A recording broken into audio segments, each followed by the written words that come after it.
سوتی، درود اس پر کہ جس کی بزم میں قسمت نہیں سوتی، درود اس پر کہ جس کے ذکر سے سحری نہیں ہوتی، درود اس پر کہ جس کے ذکر سے سحری نہیں ہوتی، سلام اس پر کہ اسرار محبت جس نے سلائے، سلام اس پر کہ جس نے زہم کھا کر پھول برسائے۔ محترم مقام، معزز علماء اکرام، مہمان گرامی اور سامعین محترم، السلام علیکم۔ سلام اس معلم کامل صلی اللہ علیہ وسلم پر، جن کے اخلاق نے زمانے کو بدل دیا، دلوں کو روشن کیا اور انسانیت کو وقار بخشا۔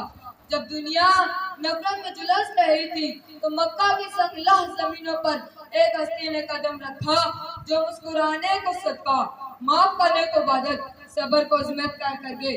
وہی محمد صلی اللہ علیہ وسلم تھے جو صرف نبی نہ تھے بلکہ معلم اخلاق بھی تھے۔ تو آپ صلی اللہ علیہ وسلم نے فرمایا، میں اخلاق کی تکمیل کے لیے بھیجا گیا ہوں۔ آپ کا ہر قدم صبر، ہر بات سچ اور ہر رویہ علم کی تصویر تھی۔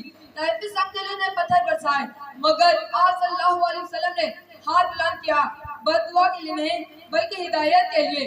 فتح مکہ کے دن جب دشمن جھکے کھڑے تھے تو آپ صلی اللہ علیہ وسلم نے فرمایا، جاؤ تم سب آزاد ہو۔ کوئی ایسے بھی کام کرتا ہے، ہاتھ طرف وہی جو معلم اخلاق ہو۔ آپ صلی اللہ علیہ وسلم نے غلاموں کو بھائی بنایا، عورتوں کو عزت دی، بچوں کو شفقت دی اور دشمنوں کو درگزر کیا، اور ہمیں سب مسلمانوں کو سبق دیا کہ مسلمان وہ ہے جس کے ہاتھ اور زبان سے کوئی نہ ڈرے۔ سامعین محترم، آج اگر دل تنگ ہے، زبانیں تلخ ہیں، رشتے کمزور ہیں، تو ہمیں محمد صلی اللہ علیہ وسلم کے اخلاق کی طرف لوٹنا ہوگا۔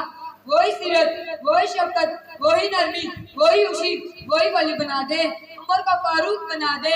آئے اپنے نبی صلی اللہ علیہ وسلم کے نقش قدم پر چلیں اور دنیا کی اخلاق کی روشنی سے روشن کر دیں۔